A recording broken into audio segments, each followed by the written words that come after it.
Hey, welcome back. Yvonne Wakefield's YouTube channel. I read from my books, the Babe in the Woods series I've covered. Babe in the Woods, Building a Life One Log at a Time. Babe in the Woods, Self-Portrait, and I am reading tonight Babe in the Woods, Path of Totality, which is like a lot of little vignettes that didn't make it into the other books. And that's how this book kind of reads. But it's a sequential vignettes, and it takes you up to today. We do a series of what we called sync tales, where I do these like little talks about things at the cabin and what I do. Well, I did one, I think it was last year, about I golf a lot and how I match my shirts to my golf balls. I actually wrote an article that's been published in a golf magazine on it. But today I was golfing, and this was what I was golfing in, and this was my golf ball match. But an interesting thing that happened today is I am not a heavy hitter golfer by any means. I drove off the 7th tee box. My first fairway hit was with my 3 Cobra hybrid, and I hit the ball, and all of a sudden the club turns like this, and I've never done that before. So now I'm in the market for the new fairway 3. But it was just interesting because in the last 10 years I've been playing golf, this has never happened. And golf will kind of figure into part of, I'm going to read 2 chapters tonight, and golf will figure into one of them. I golfed as a kid, I think from age 10 to 14. My mother put us into a country club and stuff. And then after she died, I never golfed again. And then after my husband died 10 years ago, I picked it up again. It's not as easy as getting on a bicycle, let me tell you that. But I want to recap from last week. It was Whose Fault? I'm talking about my time in Mendocino as a student, and I had premonitions of an earthquake. There was Whose Fault? You know, there was thunder, lightning storm, and I read a disturbing book up in the loft. I had a sit down with an older couple, Annabelle and Dale Tayton, and then I went back up to the cabin to deal with the storm for the night. So tonight is called Bear Trap, and it's 2 pages, and then we're going to get into another chapter called Fore, and that's another 2 pages, and I'm just going to sequentially go into it. Bear Trap. The summer storm had long passed the evening I was driving back from the valley and toying with exclamation synonyms. I just touched upon tarnation when an opportunity to include it in a sentence was presented. What in the tarnation is a trash barrel doing out there? I pulled over and walked near the edge of the judge's apple orchard. My closest neighbor, half a mile below my cabin as the crow flies, a circuit judge who I never called anything but judge, only came up to this place on the weekends and holidays. So what in tarnation on a Thursday put a barrel in his apple orchard? On closer inspection, I confirmed it was actually an animal trap, painted army green and set on a trailer. The metal screen door is shut, meaning something must be inside. It was just after the sunset I painted 2 juicy canvases in the truck bed, and not light enough to clearly define from a safe distance what may or may not be captured. I tossed rocks against the sides to provoke a caged response and receive only a reflective, metallic zinging. Cautiously, I approach and peer through the grated door and am smacked with a bile-rising stink. What in tarnation? I repeat, to flies inside, attracted to fetid hanging bag. It is dark by the time I return to the cabin and decide whatever may be enticed to that cage half a mile below was close enough to find me enticing.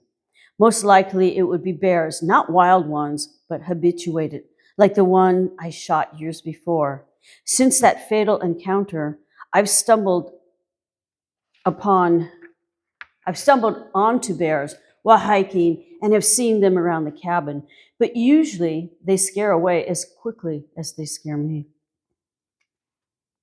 Likely the bears in the judge's orchard had become accustomed to windfalls and ripe hanging fruit. Not wanting to be mistaken for a big apple, I dash inside, leaving the paintings in the truck, and bolt the door. Tomorrow, I will deliver the canvases back to the land where they were born to apply finishing touches and later cut the umbilical cord with a signature and a frame. The next evening, returning with 2 newborn paintings, I see an unfamiliar truck on the road. I beep my horn and whip my arm out the cab, and by golly, another exclamation I'd been wanting to test drive, that truck stops. I walk up to its cab, hesitant about what might be trapped inside. The driver is wearing a black baseball cap and slurping beer over his chaw-packed lip. He doesn't seem threatened by me, nor was I by him. By golly, before, during, and after my inquisition. Sheldon was a friend of the judge, and he was on his way to help him with the bear trap. Can't check it alone because it could get locked in, Sheldon explains in a backwood accent of a lip-restrained souspacker. I ask if I can come along and watch. Why, sure, replies Sheldon, draining the can and tossing it out the window. We park our trucks beside the judge's truck and walk to where he is fiddling with some levered action hardware welded to the culvert's top. Wind must have slammed it shut, he says, nodding to Sheldon. Hi, Squeedunk, he adds, using the nickname he gave me the first day I met him years ago on a snowy mountainside where he shared his thermos of Cremora-laced hot coffee. Sheldon takes a pull off a fresh beer and walks over to the trap, bends down and gives a long neck gander before unlatching the door to ensure it is really only the wind inside. Trigger needs to Justin, or it will just keep springing shut on its own account, he says. Someone's got to go in and calibrate it. Squeedunk? The grizzled-faced judge gives me a nudging look because I am the one most appropriately sized to fit inside the barrel. I would have volunteered, but I need 10 gallons of beer inside of me to develop the liquid courage to enter something so cramped and reeking, and I don't even like beer.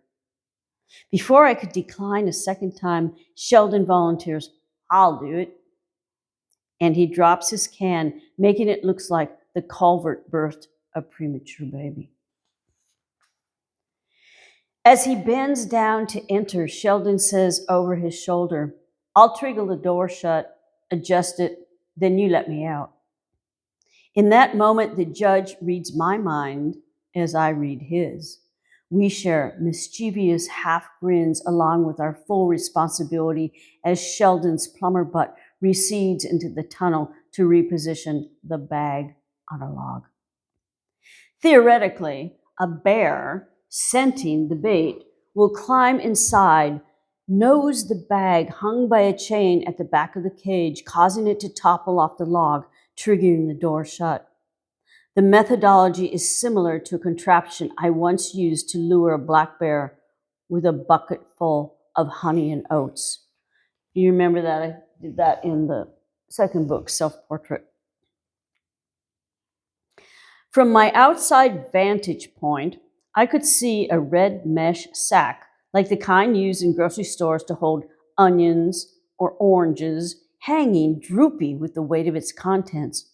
What's in it?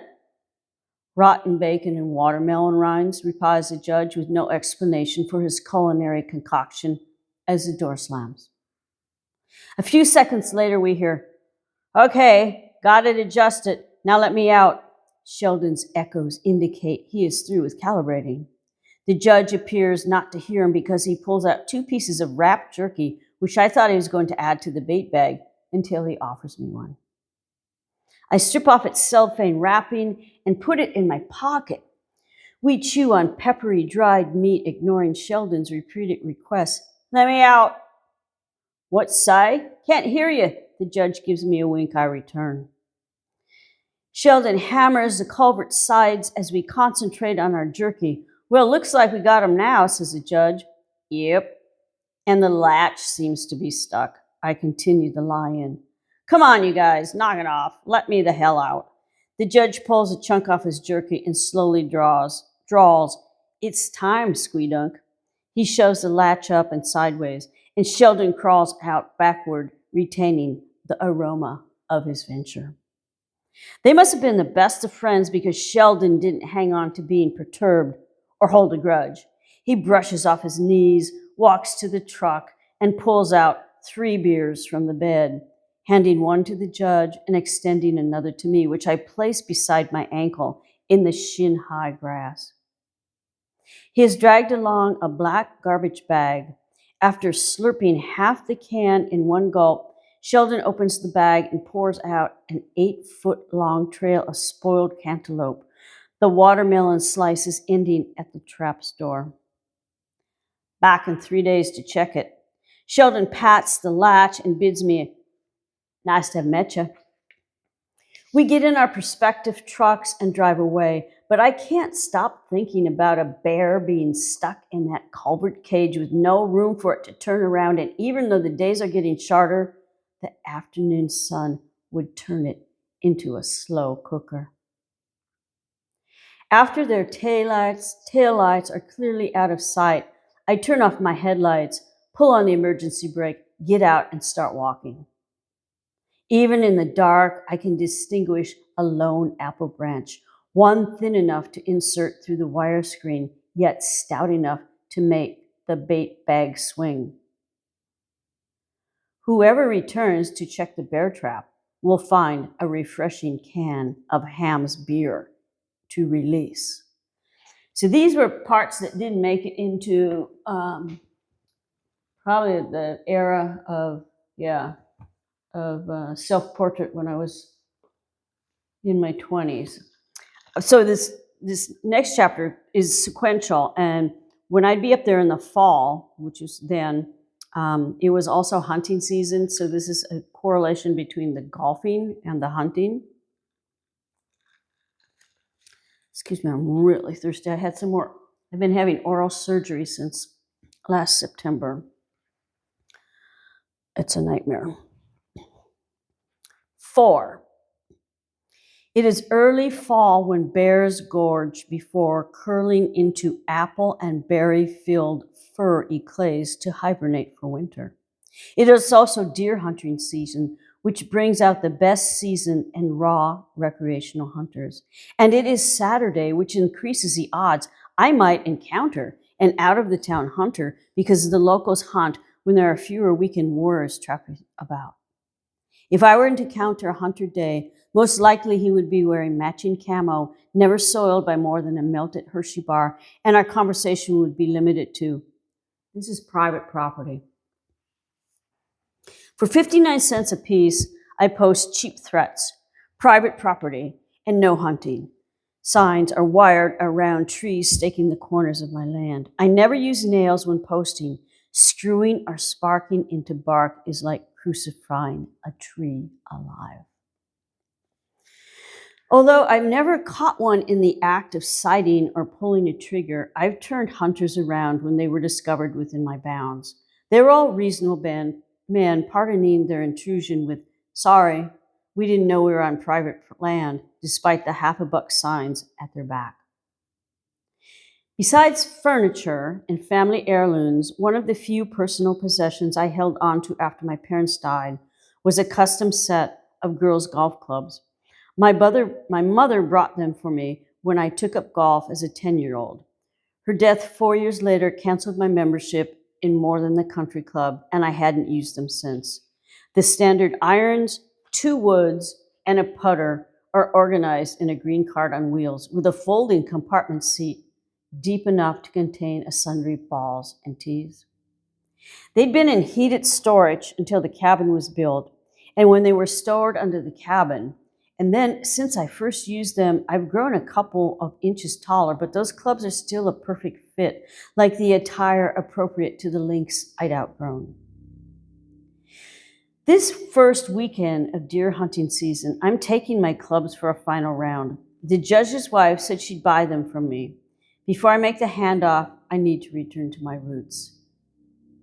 Today, instead of matching culottes and a sleeveless colored blouse, I wear a Goodwill pitched, spotted barbed wire ripped plaid shirt and Levi's to match. A red bandana hanging from my back pocket is all the warning I have to advertise to nearby hunters that I am a moving target they should not set their sights on. The little green cart, which is known only manicured fairways, bumps over granite-hard ruts as I pull it down the road to drive it to town in my truck parked 2 miles below.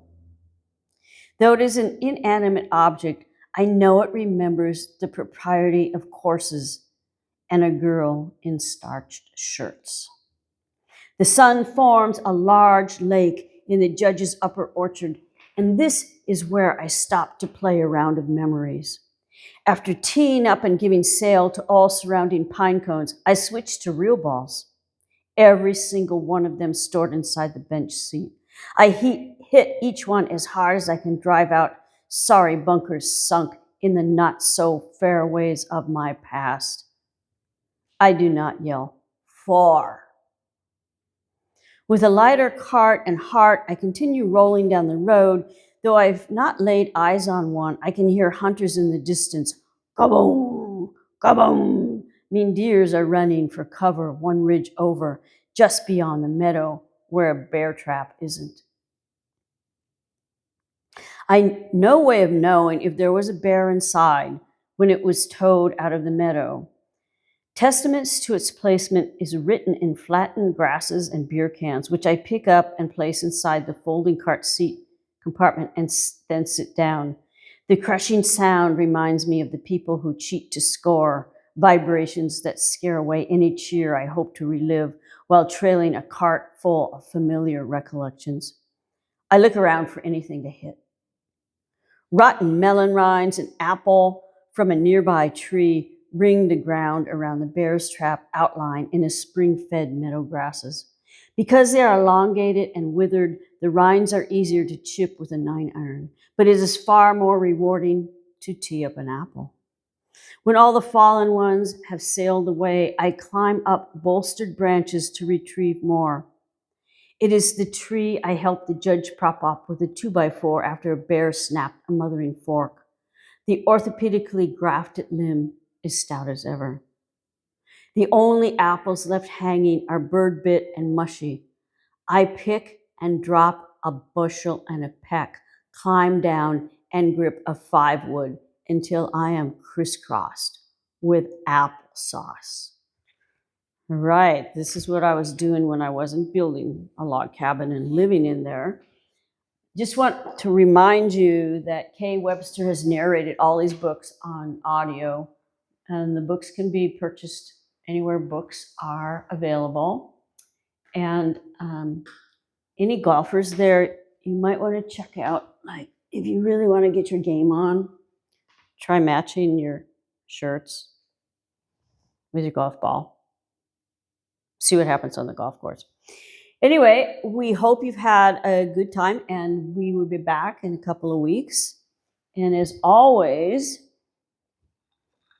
stay hydrated. Bye-bye.